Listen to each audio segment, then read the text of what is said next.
Minasyaitonirrajim. Bismillahirrahmanirrahim. Assalamualaikum warahmatullahi wabarakatuh. Innal hamdalillah nahmaduhu wa nasta'inu wa nastaghfiruh wa na'udzu billahi min shururi anfusina wa min sayyiati a'malina. May yahdihillahu fala mudhillalah wa may yudlil fala hadiyalah. Asyhadu an la ilaha illallah wahdahu la syarikalah wa asyhadu anna Muhammadan abduhu wa rasuluh. Allahumma salli wa sallim wa barik ala hadzal nabiyil karim wa ala alihi wa sahbihi ajmain.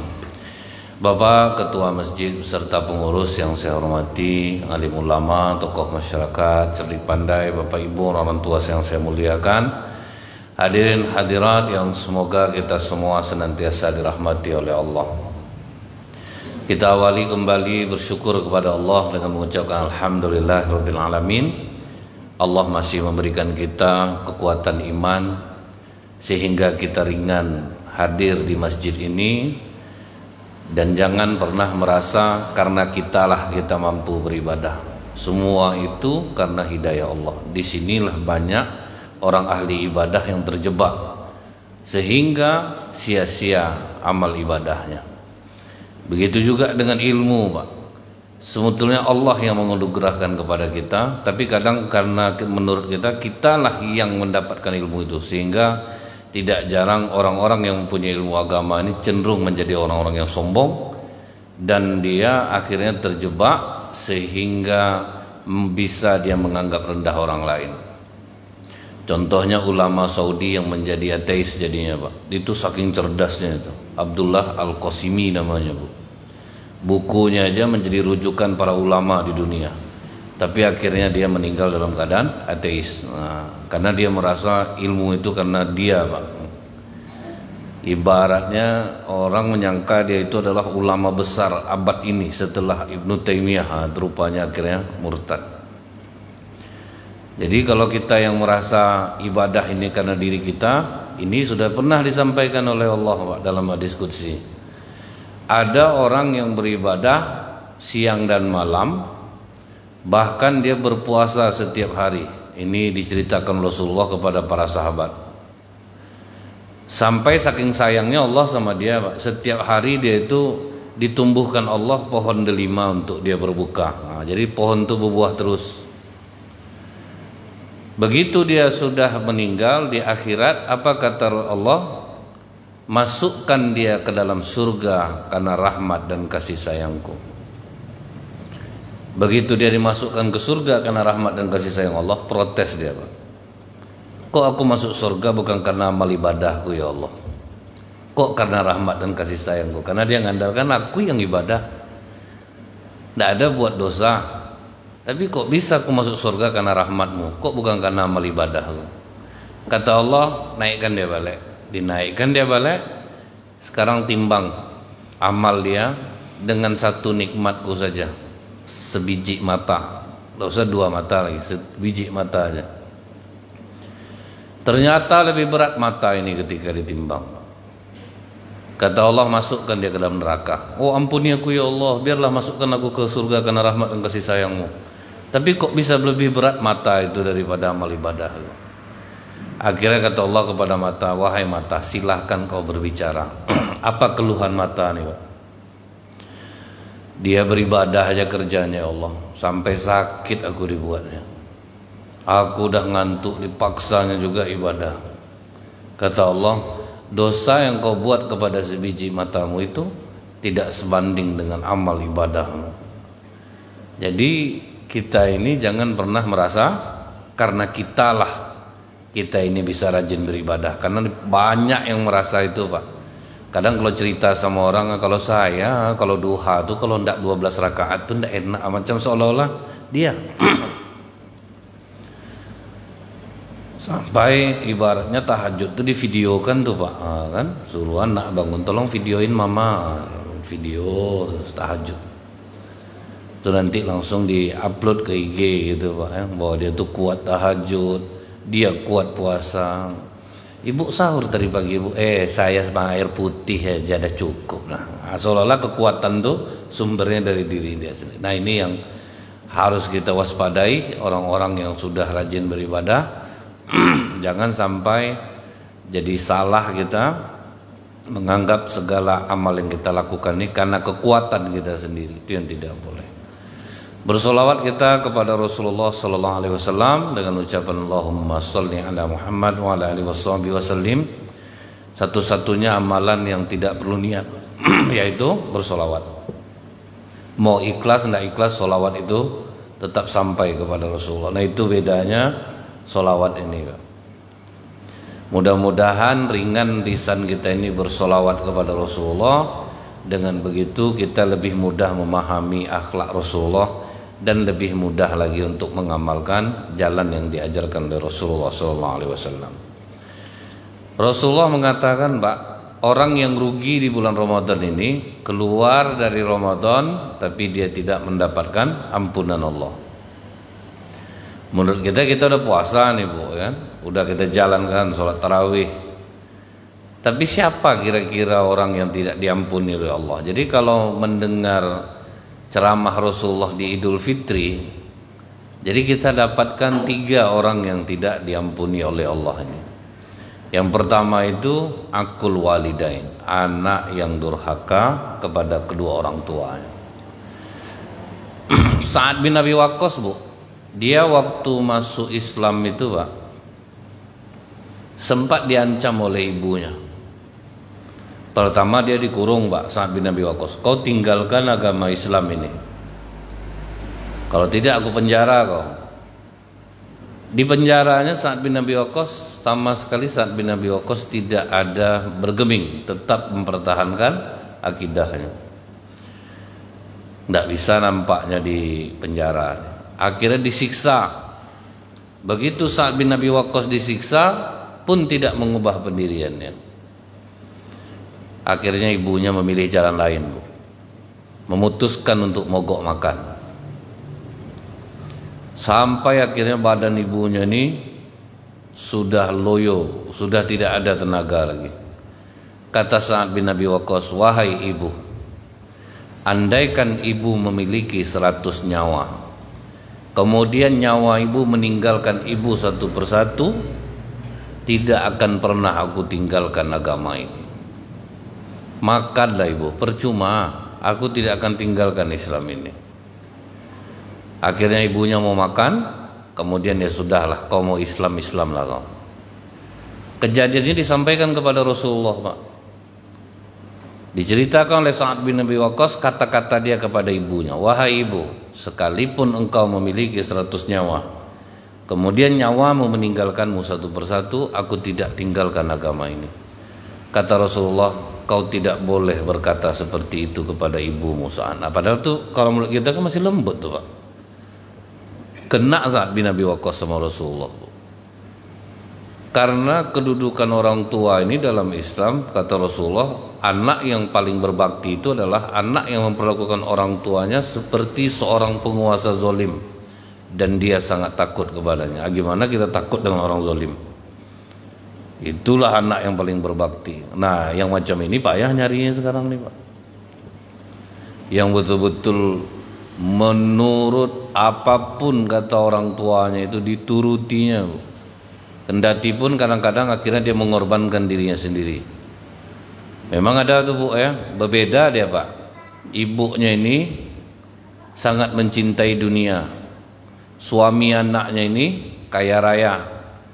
Tetapi suami anaknya ini, menantunya ini selalu membuat anaknya sengsara, Pak. Tapi anak ini tetap pasang badan, kata dia, karena ibunya sangat sayang kepada suaminya. Bertahan dia dalam penderitaan, yang penting dia berbakti kepada ibunya. Kan susah tuh, Pak. Tapi ternyata ada yang seperti itu. Pokoknya apapun kehendak orang tuanya dia ikuti. Paling tidak dia tersiksa di dunia, mudah-mudahan di akhirat dapat ganti. Begitulah. Ada yang seperti itu. Dan pada masa sahabat pun kita mendapati ternyata ada anak yang durhaka kepada orang tuanya, dan ini masyhur terdengar adalah Alqamah. Alqamah itu, Bu, sholat berjamaah, kemudian kemanapun Rasulullah pergi dia selalu ikut. Pokoknya amalan-amalan baik selalu dia ikut. Tetapi yang mengejutkan para sahabat, di saat dia hendak meninggal, dituntun untuk mengucapkan kalimat la ilaha illallah, tapi lidahnya tidak mampu untuk mengucapkannya. Di situ sahabat heran, Pak. Apalagi kurang Alqamah. Salat rajin, tapi kok tidak bisa lidahnya mengucapkan kalimat la ilaha illallah. Akhirnya sahabat datang ke Rasulullah bertanya, "Ya Rasulullah, apa masalah Alqamah ini? Salat rajin, perang ikut, sedekah mau, tetapi kenapa lisannya tidak mampu mengucapkan kalimat la ilaha illallah?" Rasulullah menjawabnya dengan pertanyaan, "Masih hidup enggak orang tuanya?" Langsung ke situ perginya, Pak. Artinya, Bu, apapun kesengsaraan kita hari ini bisa jadi karena dosa kepada orang tua yang tidak disadari selama ini. Itu, Pak. Dia tidak sadar dia berdosa sama orang tuanya. Ini contohnya Alqamah, Bu. Dia tidak sadar dia ada dosa sama orang tua. Maka kata Rasulullah, Pak, masih hidup enggak ibunya? Kata sahabat, masih ya Rasulullah, ada tinggal maknya lagi. Kalian datang ke rumah maknya. Ada terkecil hati maknya enggak sama Alqamah ini. Jadi kalau ada orang-orang soleh, Pak, tapi payah hidupnya, ini hati-hati. Kadang, Bu, semenjak sering berdebat-debat nih, Pak, kadang orang tua beda pemahaman Islamnya, anak beda, kadang-kadang melawan anaknya jadinya, Pak. Misal orang tuanya mengamalkan zikir bersama, dia udah ngaji nih kan, karena pengajian udah banyak nih, Pak, disalah-salahkannya bapaknya, Pak, salahkannya mamaknya. Ada mamaknya punya kursi kayu jati gambar elang tuh, oh enggak boleh gambar di rumah, digergajinya. Apa enggak ngamuk mamaknya, Pak, beli kayu jati mahal, digergajinya tuh, foto maknya diturunkannya di rumah tuh, Pak, apa enggak? Jadi gara-gara ini banyak orang-orang soleh ngapa hidup menderita ya. Jadi ini sekalian peringatan nih, siapa yang udah rajin ibadah, hidupnya susah, enggak ada jalan keluarnya sampai hari ini, banyak masalah, sujudlah di kaki orang tua. Ini Alqamah setaat itu ibadah, bukan? Nggak bisa keluar. Orang sesusah-susah orang pandemi ini, Pak, ada jalan keluarnya terus, ada jalan keluar. Kok ini ndak gitu, Pak? Takutnya itu. Jadi orang-orang soleh payah hidupnya, karena Allah tuh ndak akan mungkin menganiaya hamba ya, Pak. Kita tuh yang ndak mau mengoreksi diri. Allah mengatakan apa? Wa ma asaba min musibatin fa bima kasabat aidikum. Apapun musibah yang menimpa kamu, salahkan diri kamu sendiri. Tugas kita mencarinya, Pak. Kemudian penceramahlah yang mengingat-ingatkan itu. Dan tidak dosa kepada orang tua. Ini taunya udah capek saya ibadah, sedekah saya rajin-rajin, hidup saya macam ini juga. Rupa dia berkelakuan sama orang tuanya, Pak, kan? Kemudian, Pak, Alqamah dalam keadaan sakratul maut tidak bisa mengucapkan kalimat la ilaha illallah. Bilal dan beberapa orang sahabat pergilah ke rumah ibu Alqamah. Setelah berjumpa ditanya, "Ibu, Alqamah dalam keadaan sakratul maut. Kami diutus Rasulullah kemari untuk bertanya kepada ibu, ada ndak kesalahan Alqamah sama ibu yang belum ibu maafkan?" Dan jawaban ibu Alqamah nih merupakan perwakilan jawaban seluruh orang tua di dunia. Dia ndak ada salah.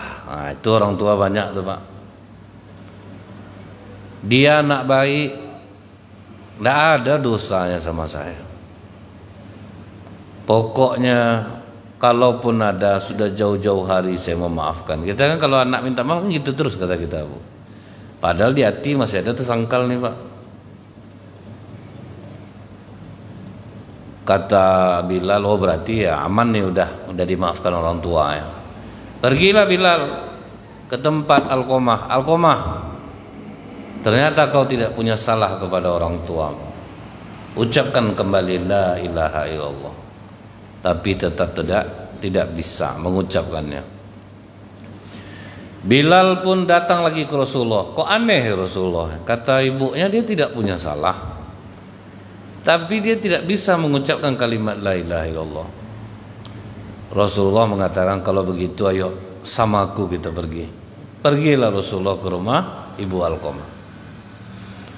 Bu, coba ibu ingat, ada ndak terkecil hati ibu sama Alqamah ini yang belum bisa hilang diingatan ibu dan belum ibu maafkan? Tidak ada ya Rasulullah. Alqamah ini anak baik, dia rajin beribadah.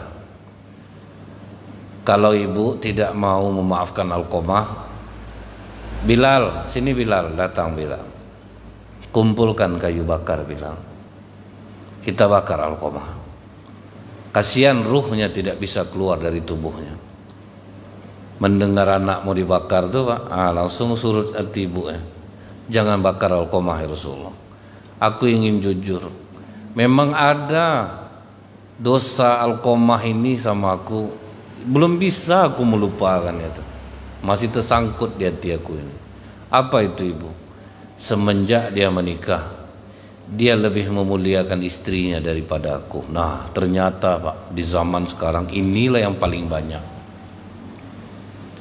Orang kalau udah menikah dia untuk kebutuhan istrinya apapun.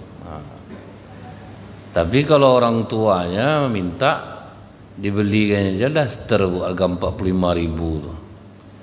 Direndam hijau air tuh, itu dikasih untuk ibu ya. Kadang dipakai naik sendiri aja kain tuh Pak, dari panjang dia naik ke atas tuh. Daster apa tuh mereknya tuh bu, yang bisa nyusut tuh kainnya. Pokoknya rata-rata penderitaan orang tua sekarang tuh itu Pak. Dia punya anak laki-laki, kemudian dia menikah. Nah istrinya ini sangat dia muliakan. Sementara Pak, dalam Islam ini bu, anak laki-laki adalah milik orang tuanya. Nah itu dalam Islam Pak. Ibaratnya sama dengan gini bu ya, kan kemarin ada orang yang dia membela diri karena dibegal orang, mati sama dia pembegal itu 2 orang. Pembegal 4 orang, mati 2 orang. Kemudian dia ditangkap yang kena begal nih bu, ditangkap yang kena begal nih. Wah dituntut oleh masyarakat, tolong keluarkan. Dalam hukum itu memang seperti itu Pak, jelas ditangkap dulu. Nah itu maksudnya tuh. Dalam hukum memang seperti itu. Tidak bisa kita bilang dia kan tidak salah membela, tunggu dulu, diambil dulu yang jelas, dimintai dulu keterangan. Nanti ternyata karena betul membela diri dia akan dilepaskan. Nah, cuman masyarakat kan kadang tidak sabar Pak.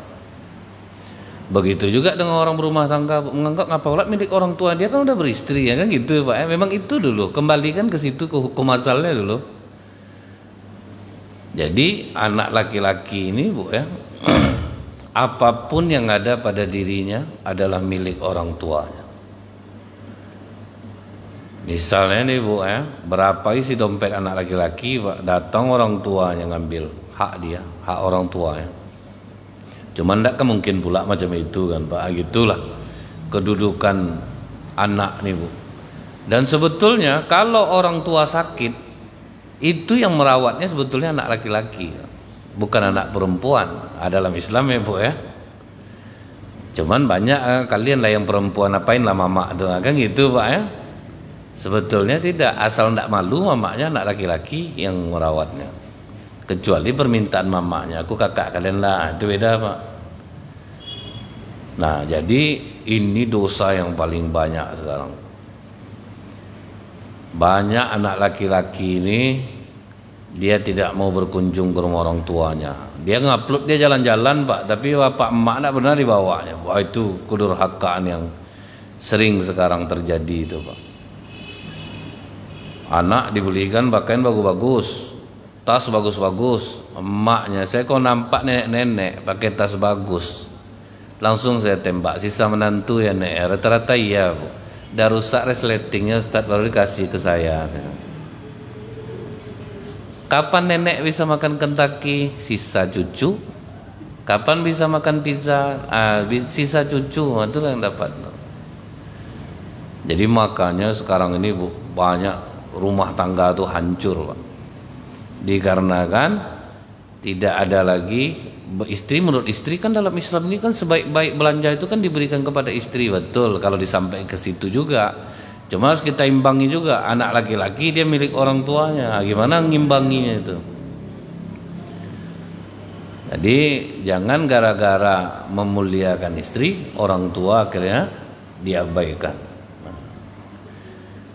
Makanya Bu, di termasuk nih Provinsi Riau ini tertinggi tingkat perceraian. Nah, kalau mau lah orang tua introspeksi diri di mana kenanya ini. Rata-rata hidup kayak kaya Pak, tengok rumah orang tuanya parah-parah semua. Dia bergelimang harta, orang tuanya parah, tempat tinggal parah, apa parah. Jadi udah jarang orang yang memuliakan orang tuanya ini. Kenapa banyak sekarang orang asal melahirkan operasi, Pak? Asal melahirkan operasi. Di samping ada oknum dokter yang jahat, oknum bidan yang jahat, tapi sebetulnya kita harus tarik lagi, kenapa kok bisa ini terjadi? Dulu zaman emak-emak kita ini ya, melahirkan senang ya Pak, nggak ada yang operasi. 10 anaknya normal semua. Bahkan ada nenek, saya tanya, nek, anak nenek yang terakhir ini mana keluar nenek? Sedang nyuci Ustaz, keluar kepalanya, enggak perlu majan Pak.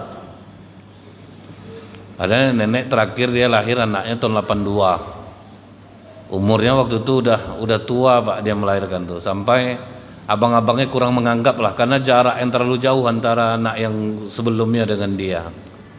Udah tua nenek itu melahirkan normal Pak, di kamar mandi aja sedang nyuci keluar kepalanya katanya. Sekarang sedikit-sedikit operasi Pak, sedikit-sedikit operasi. Jadi terbayang saya udah berapa banyak ibu yang terluka pada saat ini dengan anaknya. Udah berapa banyak ayah yang terluka dengan anaknya. Inilah salah satu penyebab hancurnya ekonomi itu karena inilah. Karena anak sudah durhaka kepada orang tuanya. Saya ingat waktu ceramah Pak, di rumah ibu-ibu, umur ibu ini 55 tahun. Pas ceramah di rumah ibu ini, ibu tuh kaya Pak, sampai bingung saya mana dapur, yang mana ruang tengah, yang mana ruang tamu tuh. Karena masing-masing ruangan tuh ada ruang tamu gitu Pak. Dalam satu rumah itu, dapur pokok bagus lah rumahnya. Habis saya ceramah, dia cerita sama saya, Ustadz, saya bukan sombong Ustadz ya. Saya ini sudah haji 2 kali, umroh tiap tahun. Masjid di kampung ini Ustadz 80% saya yang bangun. Janda-janda tua saya santuni. Apapun kebutuhan masyarakat di sini sering minta ke saya. Saya selalu sholat tepat waktu. Tapi mengapa saya tidak bisa tidur malam? Batin saya ini gelisah. Saya bawa sholat tahajud pun tidak tenang jiwa saya. Saya bawa zikir pun tidak bisa menenangkan jiwa saya. Saya sangka Bu, dia aja yang ngalami ini. Ternyata Pak, di Pekanbaru nih banyak orang-orang sholat yang mengalami ini, sampai harus mengkonsumsi obat penenang. Batin gelisah, jantung berdebar, takut, tidak ada alasan, takut aja bawaan tuh Pak. Kalau takut kepada Allah beda ya Pak ya. Ini tidak, pokoknya takut aja bawaan tuh.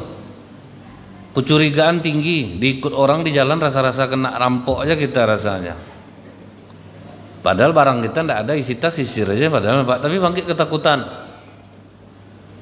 Banyak orang punya penyakit ini Bu. Saya tahunya dari pertanyaan jamaah Pak. Waktu itu masalah menenangkan jiwa gitu. Ternyata banyak, sampai yang ke psikiater. Kalau bentuknya solehah-solehah semua Pak.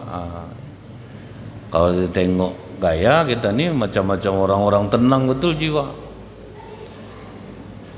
Jadi waktu itu saya sampaikan ke ibu ini, bisa jadi HB ibu di bawah 12 tuh Bu. Karena secara medis HB kita itu kan 14. Kalau dia di bawah 12, itu jantung kita berdebar Pak. Kita ketakutan jadinya. Dan kita tidak pernah tahu kenapa kita nih takut. Itu tuh Pak penyakitnya tuh. Kita tidak tahu Pak, kok takut aja bawa anakku nih, ngapa aku nih?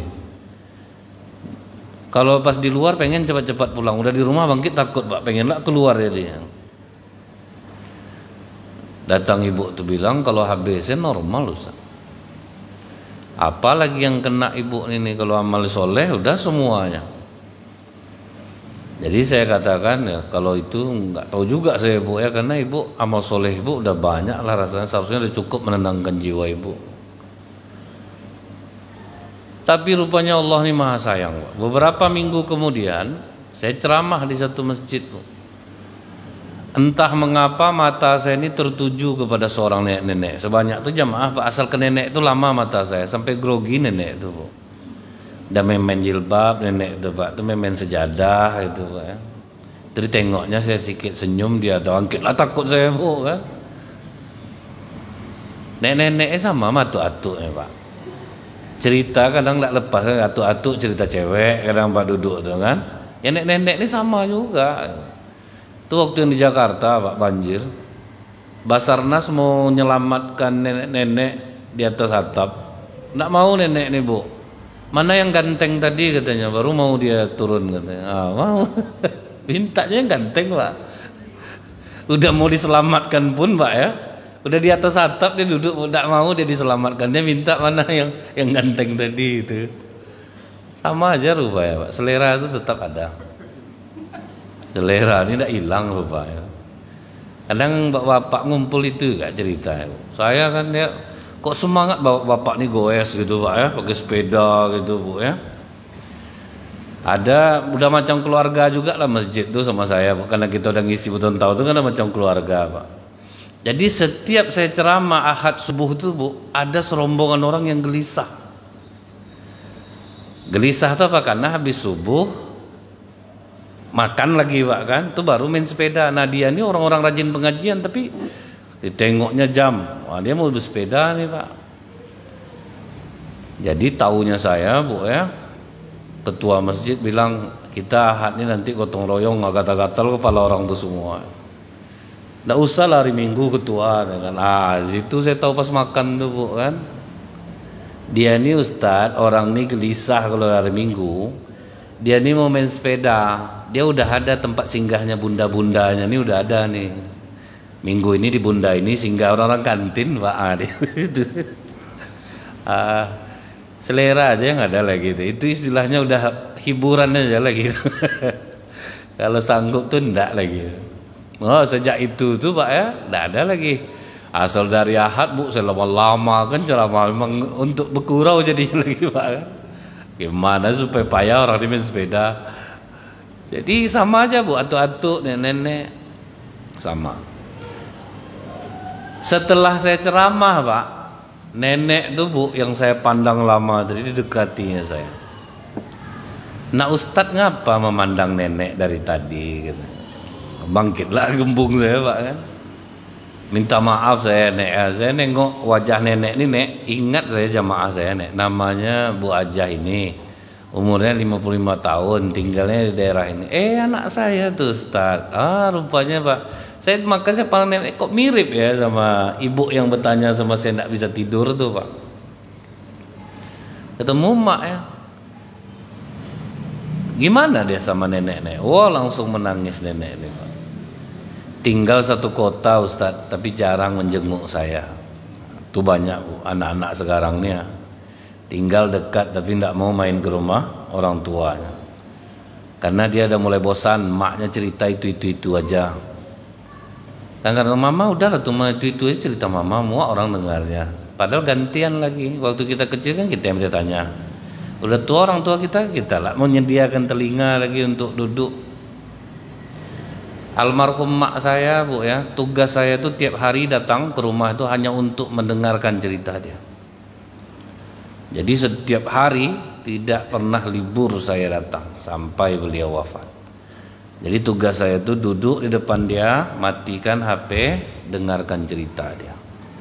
Tahu Ibu enggak, kadang 23 kali mak saya cerita-ceritanya sama Pak. Dan 23 kali pula saya terkagum-kagum seolah-olah belum pernah mendengarnya. Lengang mak seminggu nih nak. Ngapa mak? Nenek depan nih ya. dia kekah cucunya. Jadi tidak ada kawan mak sekarang. Iya mak, iya. Udah makan kau? Belum lagi mak. Emak lengang sekarang. Apa mak? Nenek depan nih ya. Pokok itu terus tuh pak. Sampai saya hitung 23 kali bu. 23 kali pula saya terkagum-kagum. Mau bunyi HP saya tidak peduli pak. Pokok tugas saya hanya itu, duduk mendengarkan beliau bicara. Yang lain tidak tahan pak. Kita karena sudah ada ilmunya makanya mau duduk. Kalau tidak mungkin tidak tahan juga. Nah itulah gunanya ilmu itu. Bagaimana menjadikan orang tua seperti seorang ratu, seorang raja. Kita duduk, apapun kesalahannya betul semuanya. Nah, itu tuh pak. Banyak orang tidak tahan macam itu tuh pak. Nah jadi bu, ternyata ibu yang 55 tahun umurnya tadi jarang mengunjungi orang tuanya. Sudah itu apa lagi bu? Kalau di daerah tempat tinggalnya Ustadz macam malaikat deh Ustadz, berbuat baik, menyumbang ke masjid. Nih saya mak kandungnya nih, pinjam duit 700.000, pinjam bukan minta, pinjam duit 700.000 untuk beli obat diabetes. Menjelang uang pensiun almarhum suami saya keluar, ndak mau dia meminjamkan. Nah itu pak, banyak orang kan pencitraan di luar nih pak, nyumbang banyak-banyak besar-besar. Tapi aslinya keluarganya yang tahu. Kalau giliran mengantarkan orang semangat semua. Giliran maknya sakit pinjam mobil dia. Macam aku sendiri yang punya mobil mah, pakailah mobil kalian. Nah, itu banyak tuh pak. Tapi kalau tampilannya di luar baik. Jadi kalau ada nih yang menderita penyakit nih ketakutan tak beralasan, nah nih kesimpulan saya dia pasti ada dosa sama orang tua. Bangkit ketakutan, dah rajin sholat, tidak juga tenang jiwa. Apa usaha dibuka hancur aja kerjanya ada. Minta ampun lah kepada orang tua. Rata-rata pak ya, pengusaha-pengusaha yang sukses, kalau kita lihat dia memperlakukan orang tuanya memang luar biasa dahsyatnya. Ya kalau kita lihat bu, Ibu Susi Pujiastuti kan tamat SMP itu pak. Tapi berapa banyak pesawatnya, berapa banyak helikopternya. Di sisi lain saya pernah melihat bu, ternyata dia tidak pernah membiarkan orang tuanya jalan kaki.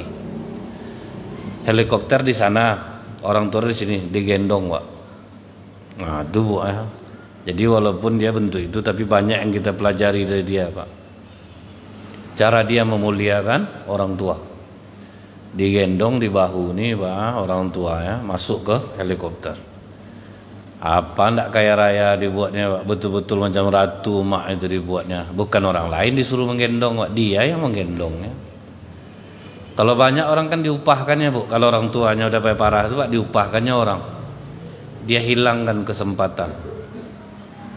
Di Cina bu ya, banyak anak-anak yang berhasil itu pak. Dia guru bu, tidak ada yang menjaga emaknya. Dibawa emaknya ke sekolah, bu. Didudukkannya di belakang. Udah banyak orang protes, tidak peduli dia pak. Kalau kalian harus mengusir aku, biar aku berhenti. Udah banyak dia berhenti bu, ngajar-ngajar nih orang tidak suka pak. Dia dibawanya emak ya, tidak mau dia orang lain yang mengasuh emak ya. Ada kejadian di Mesir bu, dia sedang bersanding menikah. Sepertinya istrinya ini agak malu nengok mama laki-laki ini miskin bu. Langsung laki-laki ini bilang, ada ndak yang mau membeli mak saya? Mak saya mau saya jual. Ada ndak yang mau beli?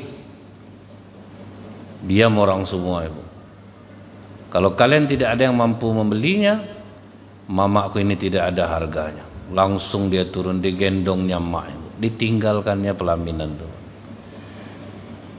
Karena istrinya sudah menganggap remeh orang tuanya. Jadi siapapun, agama apapun dia, asal berbakti kepada orang tuanya, pasti hidupnya bahagia. Ada yang miskin, sahabat, dia berbakti sama orang tua tapi miskin hidupnya pak.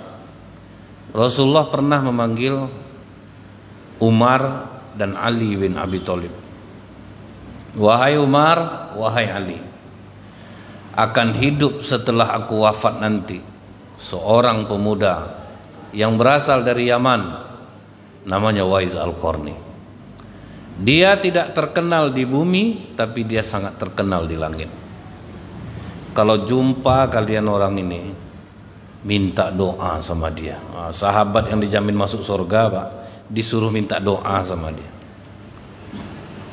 Doanya dikabulkan oleh Allah. Bagaimana ciri-ciri orangnya Rasulullah? Dia ada bekas penyakit kusta sebesar koin di perutnya. Sejak itulah Umar dan Ali selalu menunggu-nunggu, Pak, pemuda yang bernama Wais Al-Qarni. Jadi Wais Al-Qarni ini semasa dia hidup tuh, Bu, dia sudah berkali-kali mau ketemu Rasulullah, cuma tidak diizinkan orang tuanya, karena dia orang tuanya sendiri. Sampai akhirnya waktu itu udah dapat dia orang yang menunggukan orang tuanya sebentar, dia pokok rindu betul ketemu Rasulullah. Akhirnya diizinkan ibunya, Bu, cuman pakai limit, Pak, waktu dikasih ibunya. Jadi begitu dia pergi ke Madinah, Rasulullah rupanya sedang ditabuk. Udah datang dia ke rumah Rasulullah, Rasulullah tidak ada. Saat itu juga dia langsung balik, Pak. Juga dia balik. Nah, yang memberitahu ke Rasulullah itu adalah malaikat Jibril. Apa yang membuat Wais Al-Qarni ini berbeda, Pak? Dia tuh ibunya tuh, Bu, matanya tuh buta, badannya tuh lumpuh. Jadi Wais Al-Qarni inilah yang selalu menggendong ibunya kemana saja, tidak pernah dia meninggalkan ibunya sama sekali. Yang membersihkan kotoran ibunya, memandikannya, mencebokkannya, beruduk ibunya, itu semua Wais Al-Qarni. Pokoknya sayangnya kepada ibunya itu sama dengan sayang seorang ibu kepada anaknya. Nah, itu tuh yang poinnya, Bu, yang berlebih itu. Betul-betul tulus dia menyayangi ibunya. Sampai suatu malam ibunya berkata kepada Wais, "Wais, ibu sudah tua, Nak, dan ibu tidak pernah naik haji. Bisa enggak, Wais, kau usahakan kita berangkat haji bersama?" Kata Wais Al-Qarni, "Bisa, Ibu." Enggak ada enggak ya, Pak, bisa. Habis itu dia yang enggak tidur, Pak. Bagaimana cara membeli onta? Sementara satu-satunya hewan tunggangan yang kuat ke Mekah hanya onta. Dibukanya lah tabungannya, Pak. Habis sholat subuh dibuka tabungannya. Rupanya tabungannya hanya cukup untuk membeli anak sapi yang baru lahir. Nah, itulah tabungannya yang ada. Habis sholat subuh itu diceritakannya ke masyarakat, "Aku mau memberangkatkan mak aku naik haji." Syukurlah Wais, kata masyarakat. Pas dia pulang bawa sapi kecil tuh kena cemooh dia sama masyarakat. "Kau ni gila, kau ni. Sedangkan sapi yang besar tidak sanggup ke Mekah, anak sapi yang kau beli." Wais senyum aja, Bu. Jadi di tengah masyarakat tuh, Pak, dia dianggap orang-orang gak ada bodoh-bodohnya. Menurut orang seperti itu. Tapi Wais Al-Qarni ketika direndahkan orang, dia tidak melawan. Jadi, Pak, orang-orang yang rendah hati itu rata-rata tinggi nilainya di sisi Allah. Kebanyakan kita udah rajin sholat nih, atau seorang ustadz, dia tidak bisa direndahkan orang, Pak. Dia sebetulnya rugi, Bu. Saya belajarnya itu, Pak, ya, ada dari seorang ulama, begitu diundang orang dekat parkir sendal dia didudukkan, Pak. "Silakan duduk, Pak, dalam udah penuh." Di mana, Bu? Di tempat sendal, orang parkir sendal, Pak. Murid-muridnya semua udah marah. "Pak, kurang ajar nih tuan rumah nih, Pak, diundang duduk di sini." Justru mereka itu baik sangka sama kita, karena kalau orang lain tidak akan sanggup duduk di sini, makanya kita yang duduk-dudukkan di sini. Nah, itu caranya, Pak. Ini kadang-kadang ada ustaz yang tidak dapat parkir aja tidak jadi dia ceramah, Pak. Itu ngerinya egonya, Pak. Tidak bisa direndahkan. Kita kadang itulah belajar tuh, Bu, ya. Kadang di salah jalan di jalan, "Woi, mata kau," kata orang. Kita digitukan orang, Pak. Di situlah kita sadar tidak ada apa-apanya kita ini. Jadi jadilah orang yang rendah hati. Ada bapak umur 72 tahun, Pak. Dia bekerja sebagai sopir di rumah orang kaya. Dan orang kaya itu tidak mau meninggalkan dia, Pak. Tetap memakainya, walaupun dia tidak jadi sopir lagi, merawat mobil-mobil aja lagi, Pak, kerja dia. Tapi tidak mau tuan rumahnya melepaskan dia. Dia waktu diwawancara tuh saya perhatikan terus bapak itu pas diwawancara, waduh, ilmu rendah hatinya itu yang membuat bosnya tidak mau melupakan dia. Kalau kita Pak, aku gitu-gitu kan yang tidak bisa aku doh. Ini bukan gara-gara uang masalah, akan banyak macam itu, makanya hancur-hancur hidup orangnya dia Bu. Tinggi hati Pak, tidak bisa direndahkan. Nah itu yang sulit tuh Bu. Apa kata Ali bin Abi Thalib? Rendahkanlah hatimu sampai orang tidak ada lagi yang bisa merendahkanmu. Bosan orangnya dia Pak itu kan. Kadang-kadang kalau kita udah berilmu tuh tinggi hati, udah rajin ibadah tinggi hati, banyak Bu, banyak sedekah di masjid jadi tinggi hati. Macam dia punya masjid tuh kadang Pak, itu banyak tuh di Pekanbaru ini kejadian. Kalau udah dia yang banyak nyumbang di masjid tuh, Allah Pak, bertingkah dia di masjid tuh lagi. Tuh maka pernah dibalikkan orang dulu, ingat ibu nonton di TV enggak, karpet tuh Pak digulung orang, diantar orang ke rumah balik dari sholat di jamaah dibuatnya Pak. Dia maju jadi anggota dewan Bu kan, sudah tuh enggak lolos Pak, di kampungnya dia sepi pemilihnya. Mimbar diantar orang ke rumah ya Bu, karpet pokok apa ya sumbangan dia Pak, pulang orang semuanya. Itu tuh jadi. Nah Wais Al-Qarni ini mengajarkan kita apa Bu? Jadi orang tuh ya udah, direndahkan orang, dihina orang, kita jangan merasa hancur gitu Pak. Kemudian sama sekali dia tidak ada melawan Pak, ketika direndahkan itu tidak ada melawan. Kita misal belanja Bu ya, kita tahu sama bosnya, banyak orang sombong Pak, panggil bos kau tuh biar tahu kau siapa aku, kan gitu-gitu ya Pak ya. Jadi kadang kita ini sombong. Saya Bu tahu Bu, pernah diusir orang keluar dari masjid tidak pakai masker Pak. Bapak-bapak yang tidak pakai masker tolong keluar saya Bu, baru terkejut bapak tuh, saya katip masalahnya Pak. Itu saya keluar Pak ya, nggak mungkin lah enggak. Pas nampak saya tegak, saya di belakang pula tuh Pak, belum maju lagi ke depan. Kita masih menerapkan protokol kesehatan di rumah itu Bu. Jadi tolong jamaah yang tidak pakai masker keluar, itu tegak saya. Keluar dijemput balik rumah enggak apa-apa lah enggak pakai masker itu. Saya udah mau keluar Bu, sikit pun enggak ada tersinggung hati saya Pak. Kita tuh harus nurut Pak kan, orang punya aturan seperti itu kita turut. Pernah saya Bu ya jadi khatib Jumat, rupanya kebiasaan di sana pakai kain sarung Pak. Saya pakai celana panjang. Di sini kami biasa pakai kain sarung Ustaz. Astagfirullahaladzim, bisa saya pinjam kain sarung Pak? Kan selesai Bu ya. Nggak ada saya berdalil-dalil, nggak ada masalah begini, nggak ada. Oh iya ya Pak ya, tak maaf saya Pak, saya nggak pakai kain sarung. Bisa saya pinjam kain sarung? Bahkan di masjid pasti ada kain sarung Bu.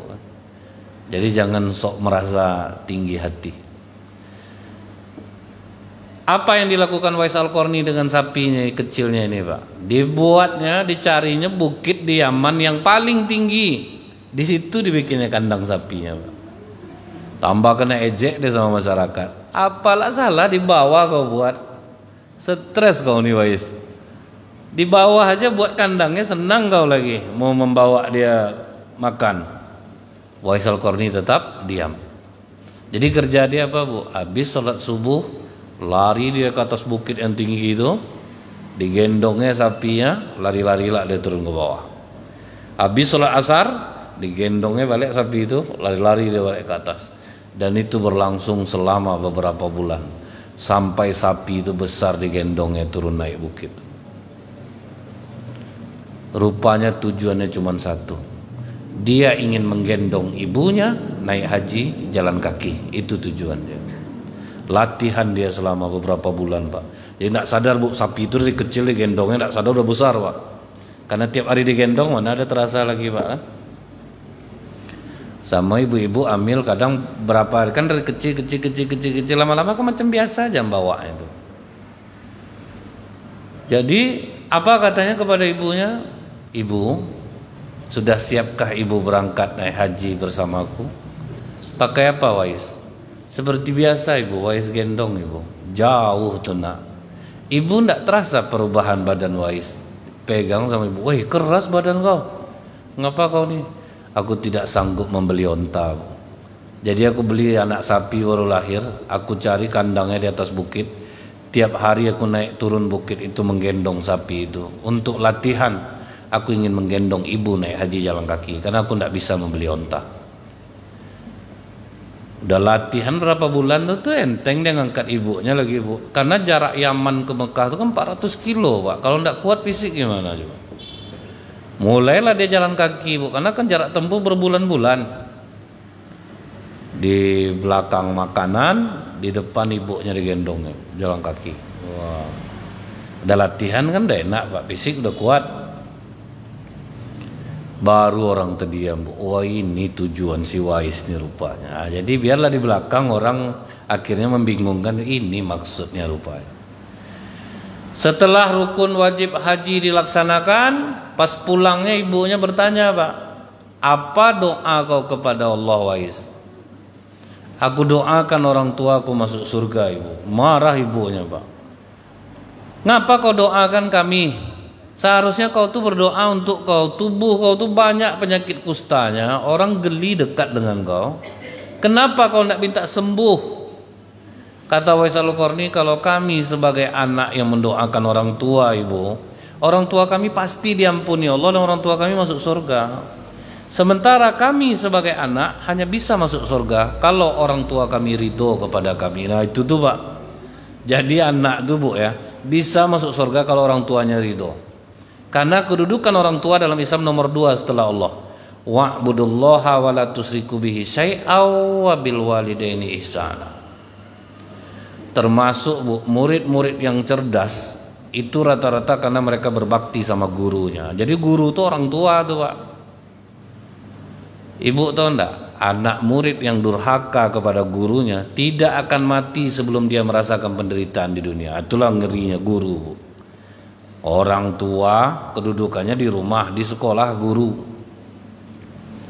Anak saya di pondok pesantren kena islah gara-gara ketahuan bawa HP pak. Tidak boleh pulang di bulan Ramadan. Nangis anak saya sama saya, papa tidak bisa apa-apa. Di sini orang tua kamu guru-guru di sini.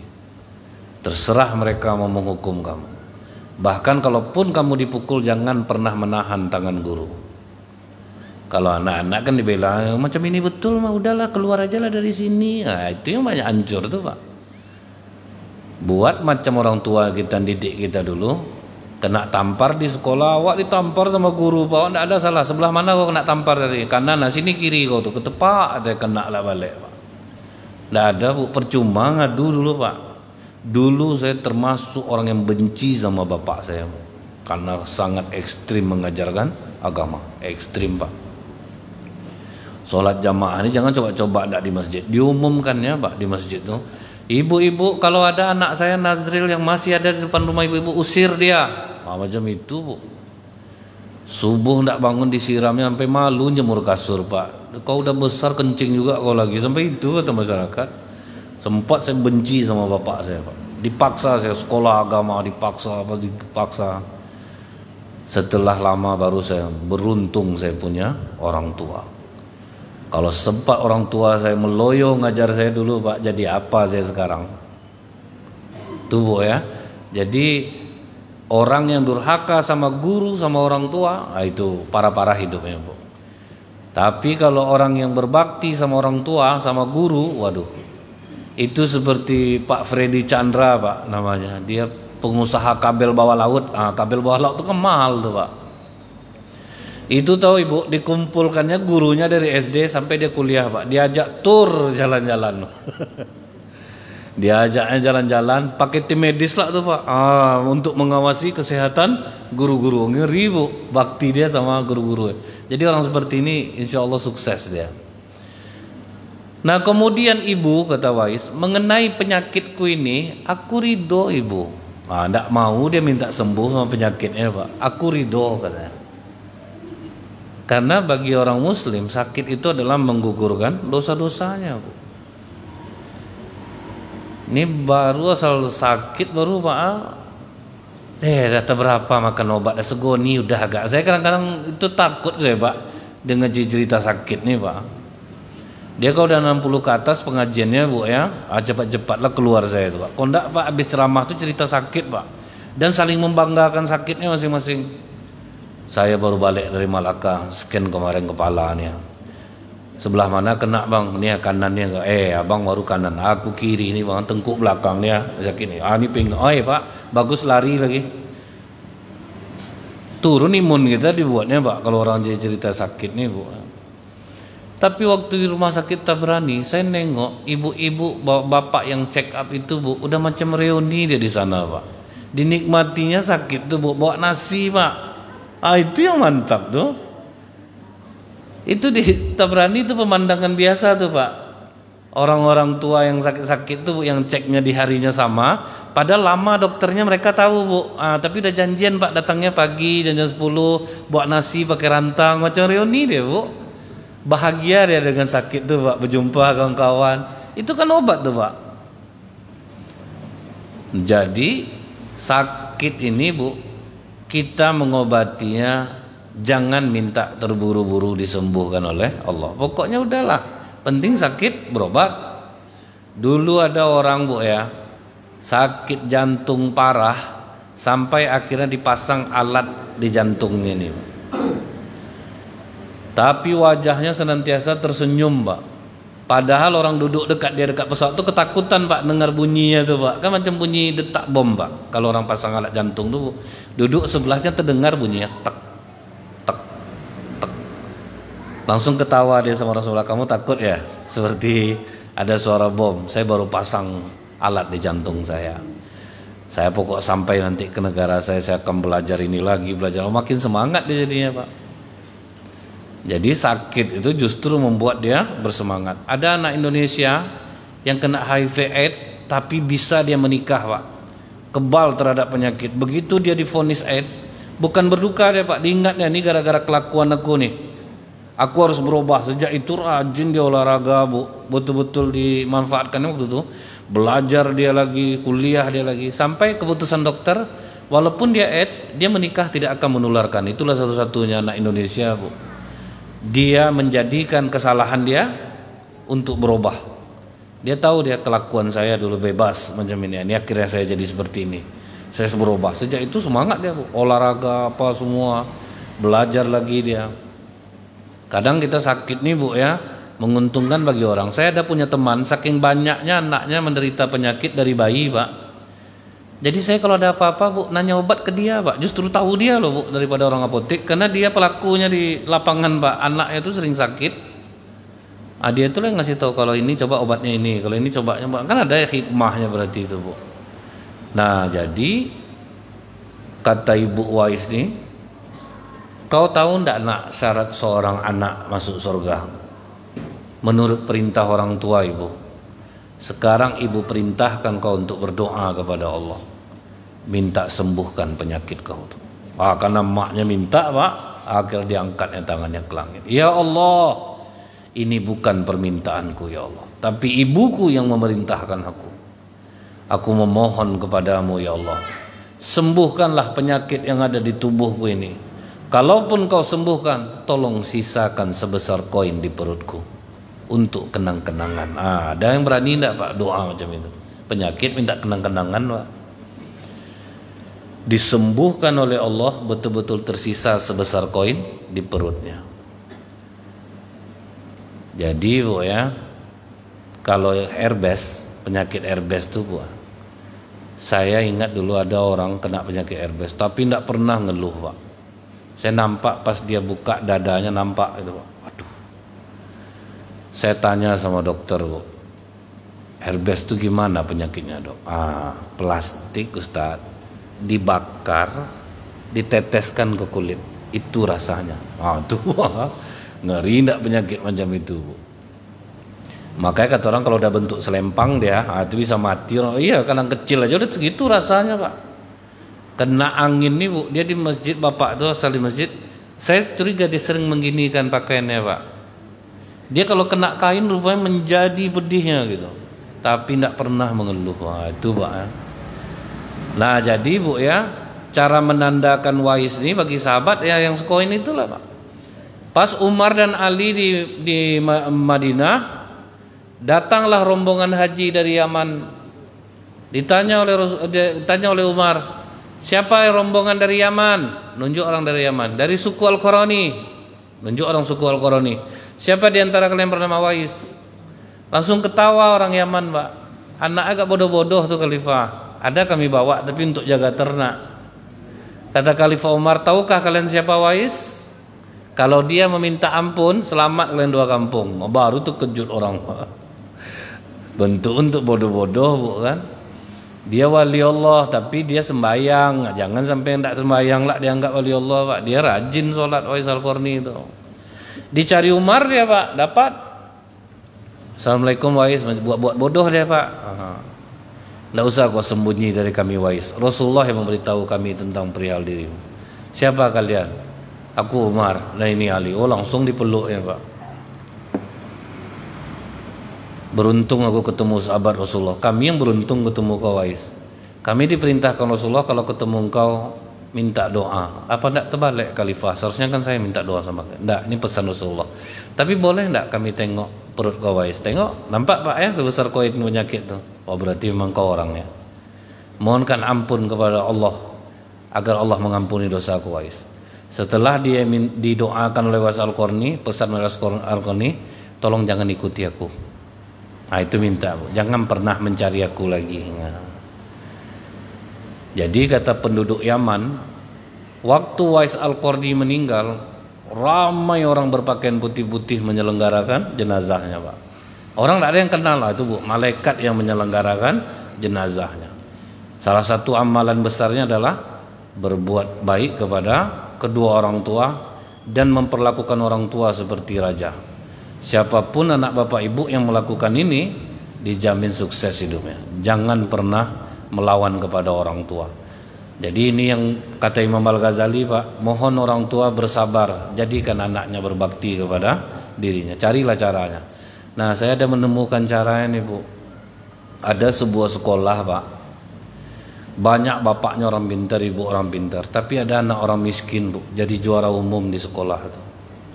Bapaknya datang pakai sepatu bot, Pak, belumpur bajunya, ikut rapat sekolah tuh, Bu.